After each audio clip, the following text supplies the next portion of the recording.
warahmatullahi wabarakatuh. Shalom Om Swastiastu, Namo Buddhaya. Jujur bulan Oktober ini aku udah kesulitan untuk meluangkan waktu membuat video-video di YouTube karena ada beberapa kesibukan yang tidak bisa ditinggalkan. Jadi hari ini aku mau bikin video sekaligus aku ingin flashback tentang kehidupanku dulu di Jawa Tengah. Anyway, pada tahun 2014 lalu aku tinggal di Jawa Tengah selama 1 tahun, tepatnya di Kampung Baran, Desa Ketapang, Kecamatan Susukan, Salatiga, Jawa Tengah. Nyampe hafal. Oke, dan waktu pertama kali aku ke sana, aku menemukan beberapa culture shock yang biasanya culture shock karena aku kan orang yang Sunda banget, gak pernah kemana-mana. Tiba-tiba aku tinggal di Salatiga, Jawa Tengah, yang kulturnya otomatis kultur di Jawa Tengah. Kultur shock apa aja yang pernah aku alamin di Jawa Tengah, yaitu adalah sebagai berikut. Kultur shock yang pertama, oke, dari segi bahasa. Ketika aku di sana aku tuh lucu gitu ngedenger orang ngobrol, mungkin sama halnya ketika orang Jawa Tengah atau Jawa Timur main ke Jawa Barat yang misalnya notabene-nya bahasanya menggunakan bahasa Sunda yang seperti itulah ya. Jadi aku tuh kayak ngakak gitu kalau misalnya denger kayak orang ngomong ke aku, "Mbak, teng pundi?" Misalnya kalau enggak aku ngakak aja, misalnya ngobrol kayak gitu, sendok kayak misalnya sendok kayak gitu. Sedangkan aku orang Sunda yang nggak pakai D-nya tuh dihilangin gitu, senop, emer, apalagi ya, pokoknya dihilangin deh, ada huruf yang dihilangin. Tapi gak semua orang Sunda kayak aku sih kayaknya. Oke, next, untuk culture shock aku yang kedua. Untuk culture shock aku yang kedua ini, jadi waktu itu aku pertama kali datang aku di salah satu pondok pesantren yang ada di Salatiga. Jadi waktu itu guru aku bilang kayak gini, nanti kalau misalnya kamu datang ke rumah Pak Kiai atau ke rumah siapapun yang ada di sana, nanti ketika kamu disuguhi makanan apapun itu, entah itu makanan yang ringan-ringan ataupun makanan nasi, minimal kamu harus icip, karena ketika kamu gak icip makanan itu, kamu itu kurang sopan gitu, gak menghargai orang yang memberi suguhan. Kan itu bikin aku shock, kok gitu ya, karena di Sunda itu biasanya ya biasa aja gitu, gak ada istilah kalau misalnya kita ke rumah orang terus kita gak cobain makanan atau minuman yang ada di sana, itu sebetulnya gak sopan gitu, biasa aja. Tapi setelah aku dari Jawa Tengah terus aku di Jawa Barat, jadi tiap aku ke rumah orang atau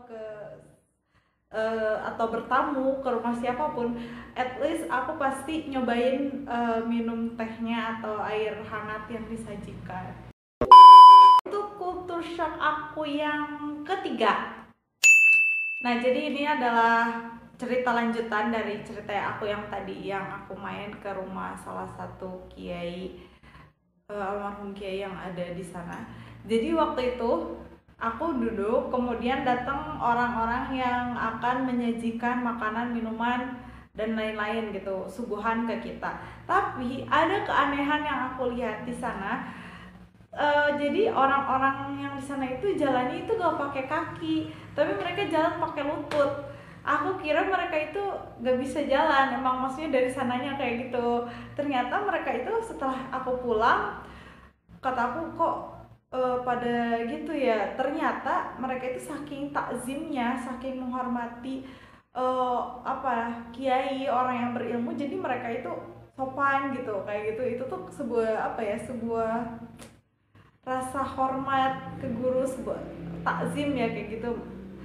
Jadi pas waktu itu mereka nunduk juga kayak gini, kayak gitu deh, pokoknya nunduk banget. Sedangkan aku pas datang ya boro-boro aku kayak gitu ya, aku baru tahu kayak gitu. Terus untuk culture shock aku yang keempat, Culture shock aku yang fenomenal banget yang aku suka itu jajanan yang murah meriah, semuanya murah banget jajanan yang di sana. Aku tuh jarang banget sarapan, sebenarnya aku udah disediain sarapannya di asrama kayak gitu, tapi aku sering banget jajan-jajan di sana karena harga jajanan di sana tuh super duper murah. Bayangin aja, waktu itu aku sarapan pagi, aku tuh suka sarapan di luar beli-beli makanan, tapi aku gak pernah kehabisan uang karena alhamdulillah selalu sejahtera. Sarapan pagi aku itu satu bungkus nasi kucing, dua bakso tahu, dan satu susu kedelai. Dan semuanya itu di total jadi cuma 2.000 rupiah. Atau kadang aku makan bubur dan itu cuma 1.000 rupiah. Kan murah-murah banget ya. Jarang banget yang jual kayak gitu. Terus yang harinya biasanya aku beli jus itu jus mangga, jus avocado. Jus mangga itu harganya itu cuma 2.000 rupiah. Dan itu tuh kayak di blendernya depan kita, emang bener-bener mangga dikupas kayak gitu, terus pakai es batu, terus pakai gula juga, dan itu cuma 2.000 rupiah. Selama di Bandung aku gak pernah nemu jus yang harganya segitu. Next, untuk culture shock aku yang kelima. Oke, untuk culture shock aku yang kelima, ini gak bisa dipungkiri. Aku tahu orang-orang dulu itu banyak banget yang bilang bahwa orang-orang Jawa itu pekerja keras, dan aku itu semua karena waktu aku ke Jateng itu aku tuh dari pagi sampai malam itu kerja, maksudnya tapi ada istirahatnya juga sih, walaupun aku pulang tapi ada terus kerja tuh, emang bener-bener sampai malam kayak gitu. Dan selain itu aku juga melihat mereka tuh gak pantang mengeluh, gak kayak aku gitu. Aku tuh kayak, aduh aku capek banget ya. Itu gak tahu karena aku baru lulus SMA dan pengalaman pertama kerja kayak gitu, gak tahu gimana ya. Dan juga aku juga ngeliat bukan hanya orang-orang yang sepantaran aku ya yang pantang menyerah, nenek-neneknya pun kayak gitu. Jadi waktu itu aku lagi jogging pagi hari Minggu, aku lagi lari kayak gitu, terus aku lihat banyak nenek-nenek yang bawa bakul yang gede banget. Dan pas aku ngobrol dan aku tanya-tanya, ternyata mereka itu mau ke pasar buat jualan. Set tuh bawa beras segitu banyak, dan mereka itu kemudian pas di ujung jalan naik bis, langsung kayak naik gitu kan. Kalau nenek aku tuh kayaknya waktu itu udah gak bisa jalan-jalan jauh-jauh kayak jualan kayak gitu, cuman ya istirahat di rumah kayak gitu. Mereka tuh kayak masih perkasa-perkasa nenek-neneknya juga. Jadi menurut aku bener banget itu orang Jawa Tengah tuh pekerja keras, tapi ya itu yang bikin aku kaget itu nenek-neneknya pun sama pekerja keras. Untuk culture shock aku yang keenam, ya ini untuk culture shock aku yang keenam. Jadi ini ada apa ya, ada sesuatu yang bikin aku kaget, terkejut dan terheran-heran selama aku di Jawa Tengah. Pas pertama kali aku beli mie ayam misalnya, jadi pas aku pesen mie ayam aku tuh kayak kaget gitu loh, kok ini mie ayamnya pakai air sih, maksudnya karena aku biasa pakai mie ayam tuh yamin gitu kering, tiba-tiba di sana kayak berkuah dan airnya tuh penuh kayak beli bakso aja kayak gitu. Dan lebih anehnya lagi, di atas mie ayamnya itu dikasih bawang daun yang masih mentah, dan itu kayak kok kayak gak mau makan kayak gitu. Tapi lama kelamaan aku jadi suka. Witing Trisna Jalanan suka kulino. Emang nyambung ya itunya kayak gitu ya. Terus selain itu aku juga nyobain apa, oh ya satenya gede-gede, harganya cuma 1.000-an kayak gitu. Keanehan waktu beli sate itu muncul ketika si ibunya nuang kayak toppingnya, dikasih topping bawang merah yang masih mentah. Dan orang-orang di sana ternyata udah biasa makan bawang merah mentah. Mungkin kalau aku beli martabak telur masih ada ya beberapa yang pakai bawang merah mentah, tapi maksudnya melihat orang dengan biasanya makan bawang merah mentah itu bagi aku tuh kayak aneh, baru banget kayak gitu, baru banget lihat. Dan apalagi ya, pokoknya banyak lagi deh kalau dijelasin lama video. Terus untuk culture shock aku yang terakhir, culture shock aku yang ketujuh. Nah, jadi culture shock aku yang ketujuh ini mengenai Walimatul Urs.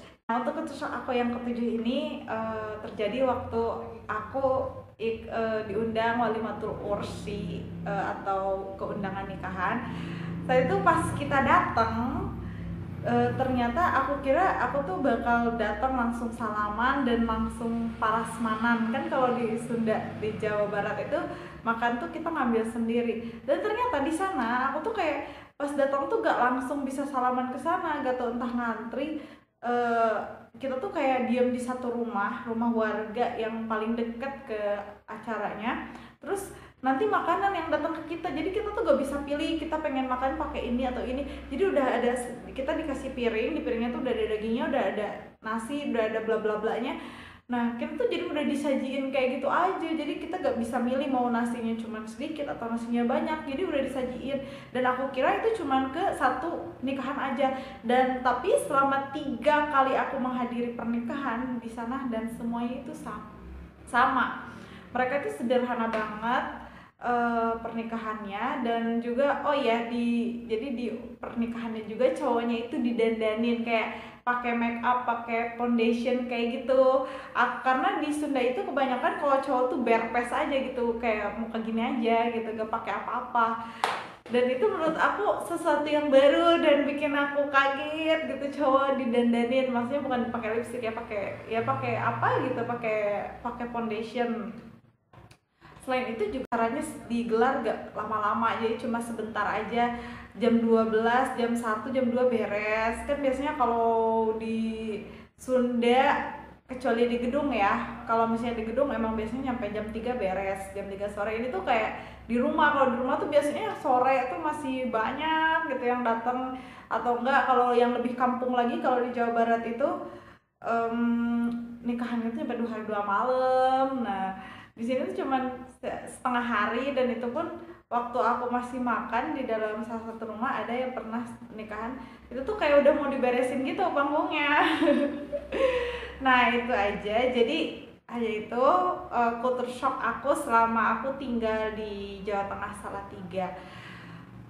Maybe just thanks for your best intentions next time finally, and bye, see you in next video. Assalamualaikum warahmatullahi wabarakatuh.